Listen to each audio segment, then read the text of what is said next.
Hello everybody, welcome back. And if you are new here, my name is Velga and I draw a lot of fantasy art on this channel. Today I will be showing you another monster.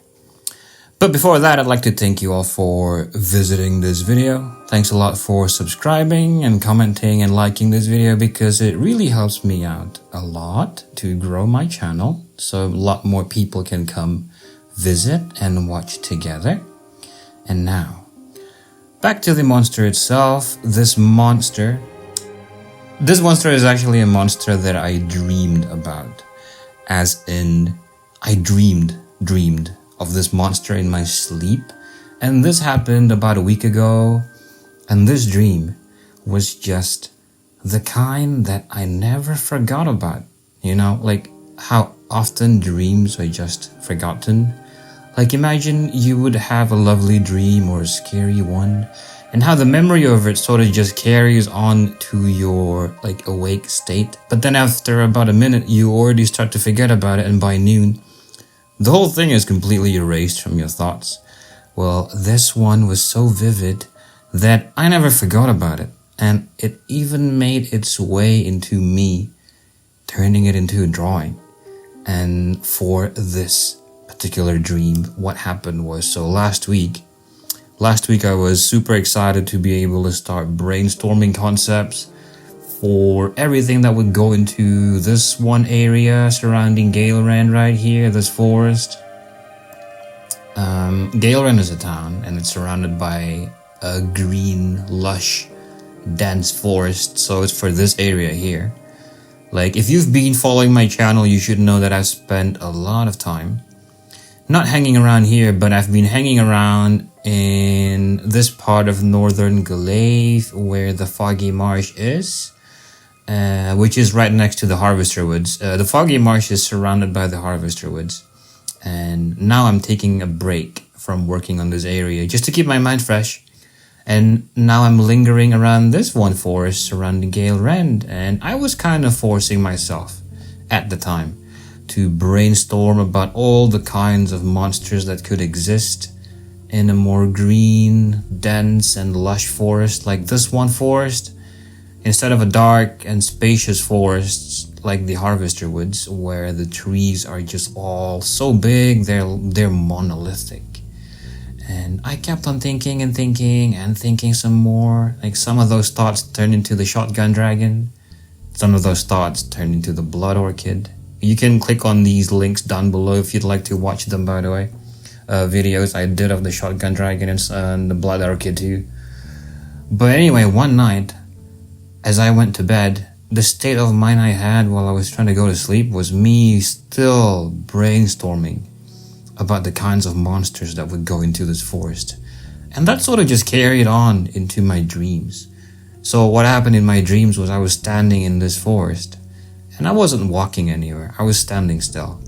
And I was staring at this one tree right in front of me. And the forest itself, it looked like a big, green, lush forest.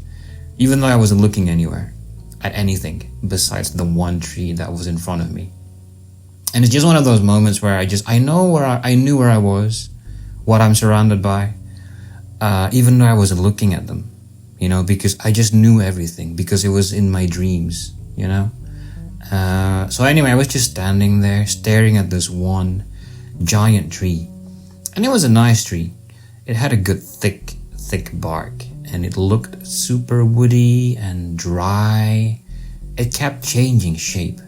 Like, it would just look tall and straight, and then it would look short and crooked and fat, and then it would look crooked again, but then it would have holes on them, and then it would go back to tall and straight. And at one point, it just sort of developed this crack right down the middle. Like, it went from up to down, like a vertical crack, and the crack opened up, it got bigger and bigger, and a giant human face just appeared from inside the crack, and it kept getting bigger. It kept on revealing its face, and it was enormous. It had a big smile, and its eyes were just bulging out, giving me this big, like, side eye. And it was crying, and it was drooling too. Like, I could tell it was in absolute agony. And not long after seeing that, I just went, I just woke up. I woke up and I thought to myself, what the fuck? And that was it. That was a dream. And that woke me up and I kept thinking about it. It never went away from my mind and it turned into this drawing. Which is this drawing right here. So we are on CSP. As you can see, this looks like a tree stump, right? With claws coming out of its roots. And a crack. I made a crack go right down the middle, right here, a vertical crack. I mean, the tree itself is like the picture itself, it's tilted, right? But it's a vertical crack going right down the middle. And a face is sort of it popped out from the bottom. And in my dream, it sort of appeared right in the center. And its eyes were just bulging out. It was like sideways like this, and it was just smiling like that. And it was drooling, just looking at me like that. But I made this one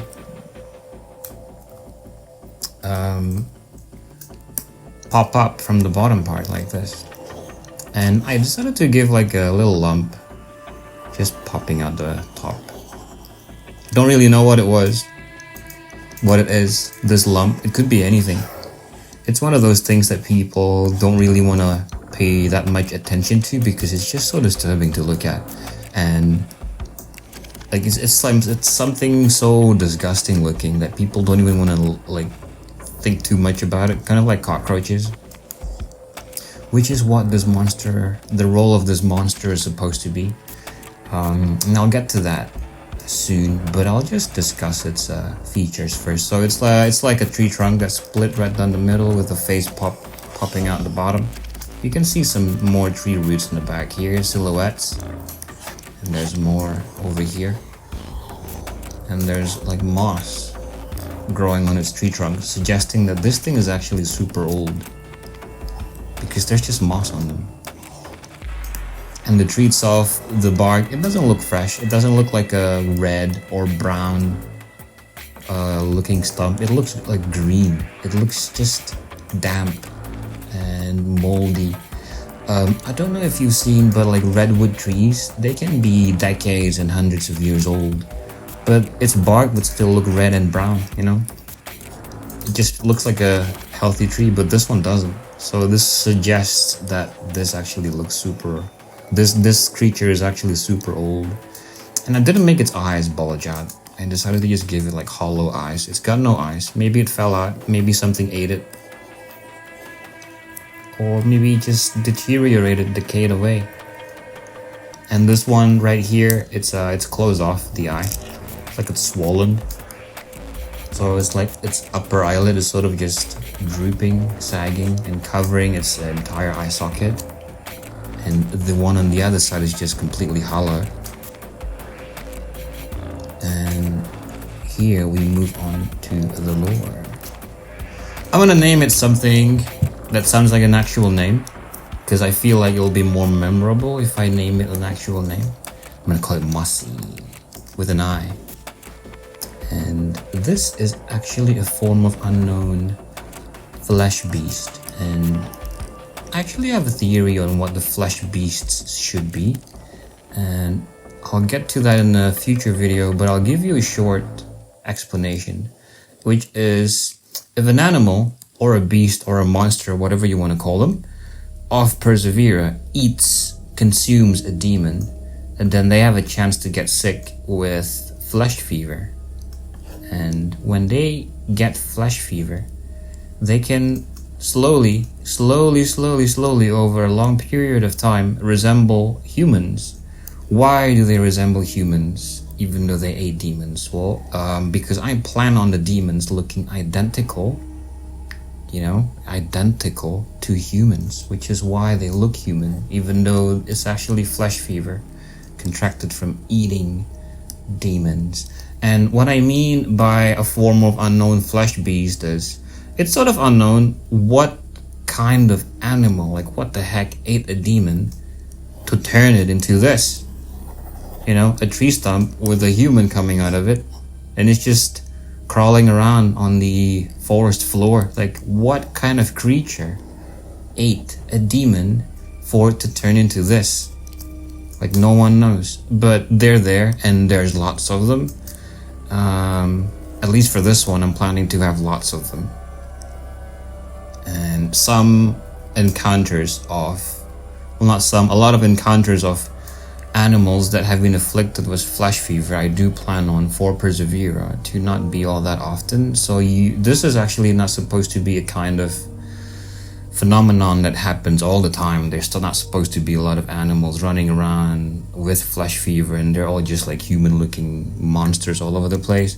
But at the same time, I also want a group of subspecies of animals en masse that have contracted flesh fever. So let's say a lot of alligators or crocodiles consumed a lot of demons that were swimming in some river, let's say. So all of those crocodiles sort of turned into human/crocodile creatures, and then they bred with each other and they became a subspecies. But that's what I plan on doing for the must-see here. And they're small. As you can see, it's the size of a tree stump, so they're about as small as a small dog. And they're slow moving. So imagine if you were in the forest surrounding Gale Rend, you would just look at a tree stump. And then, I mean, you might be camping somewhere, and there will just be a tree stump right next to you. It just looks like a tree stump, you know, nothing too peculiar, but it's just a tree stump.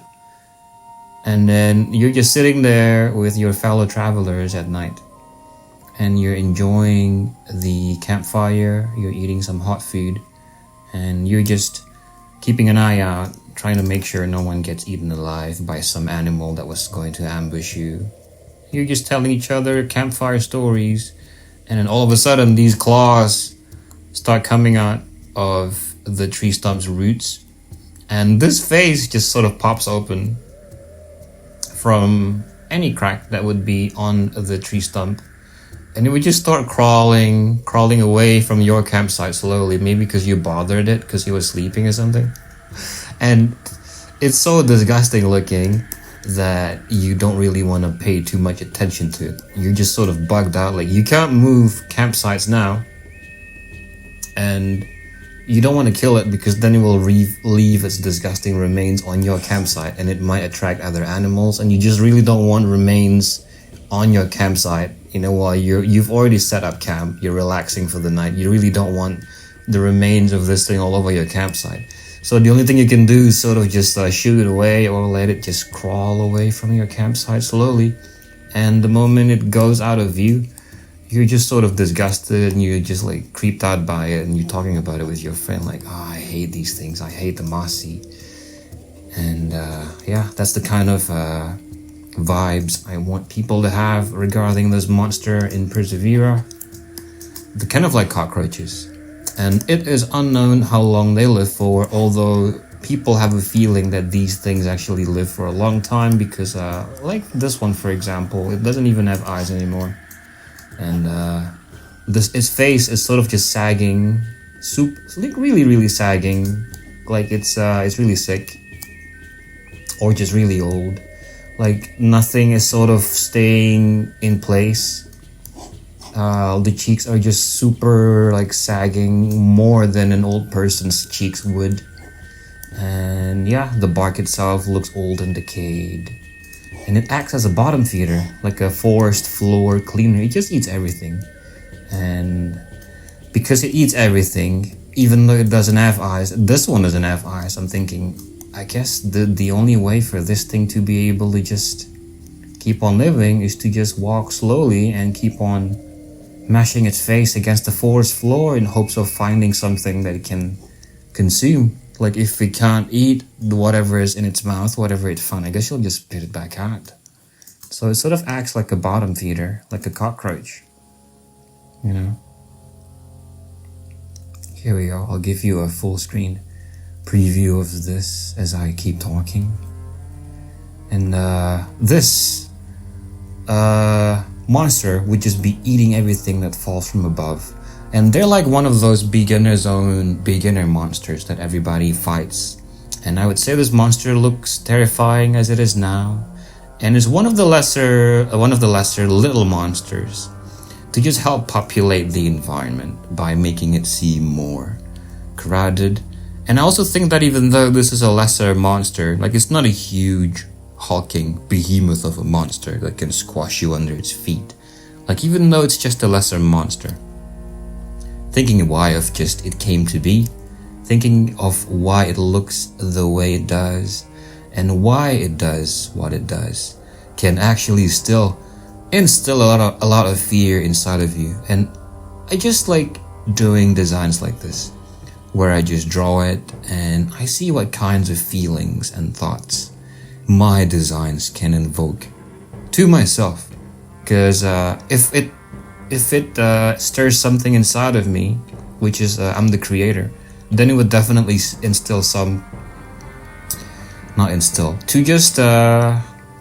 find out what other curious thoughts other people can have by looking at my drawing. I think it's a lot of fun. And tell me what your thoughts about this monster. What do you think this animal ate a long time ago before it turned into this abomination?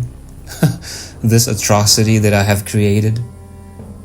Why do you think it might live for a long time, or it doesn't live for a long time? Like, tell me what you think about this monster.